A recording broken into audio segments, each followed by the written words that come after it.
Hey guys, Mike here. Now that you guys have an idea on what gear you should go for and how to set up your Outlaw rogue, it's time to look at how to actually play it and what the rotation looks like. So let's get right into it. So for opener, pre-roll the bones about 2 seconds before the fight starts. Then you start with ambush, vanish, ambush to trigger 2 additional rolls through count the odds, as you get a guaranteed 15-second extra roll if you use ambush or dispatch from stealth. Then you cast Adrenaline Rush and Blade Rush, and if you're still at 4 combo point by this point, use Sinister Strike once. Then cast Flagellation. If you are already at 5 or 6 combo point, skip Sinister Strike and cast Flagellation right after Blade Rush. To finish, if Grand Melee is one of your rolls, cast Between the Eyes. Otherwise, cast Slice and Dice. Now let's take a look at what that actually looks like. So I pre-roll 2 seconds before the fight starts, then I ambush, vanish, ambush. Notice right at this point, I'm already at 6 combo point, so I can skip the Sinister Strike step, and Grand Melee is not part of the roll, so Slice and Dice would be the finisher choice. So I finish this with Adrenaline Rush, Blade Rush, Flagellation, and then Slice and Dice. Let's watch it again full speed this time.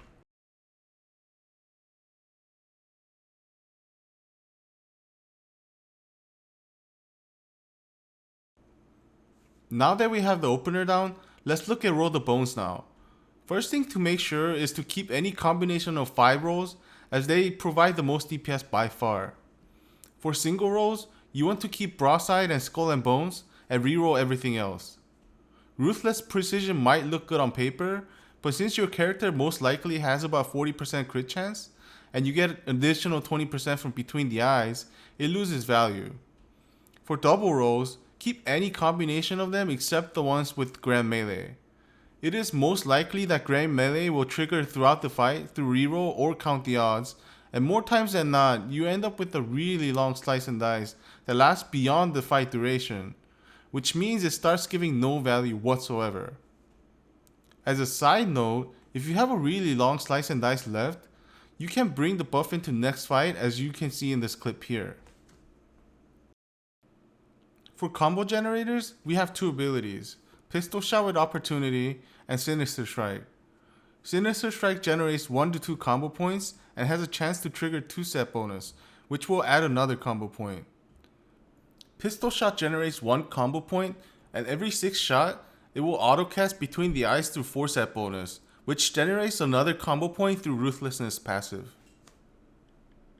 With Blunderbuss, it will shoot 3 additional shots, which means it generates 4 combo points.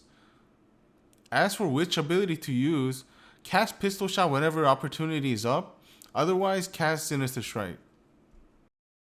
Alright, let's look at when to finish now. So you always want to use finisher once before using a Blunderbuss, since it will generate at least 4 combo points and has even higher chance to generate 5 combo points, since it is more likely that Tornado Trigger will get used with it. And that means if you use Blunderbuss before using a finisher, you're wasting at least 1 combo point. For other situations, use finisher at 5 combo points unless opportunity is up with no Tornado Trigger.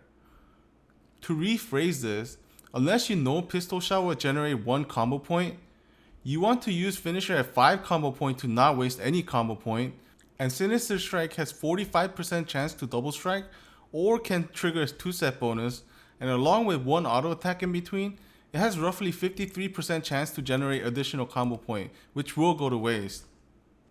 Similar rules apply when Broadside is up, so you still want to use finisher once before using Blunderbuss, but your normal finishing point changes from 5 to 4 combo points, since during Broadside, everything generates 1 additional combo point, and you always want to use finisher if you're at 5 or higher combo point.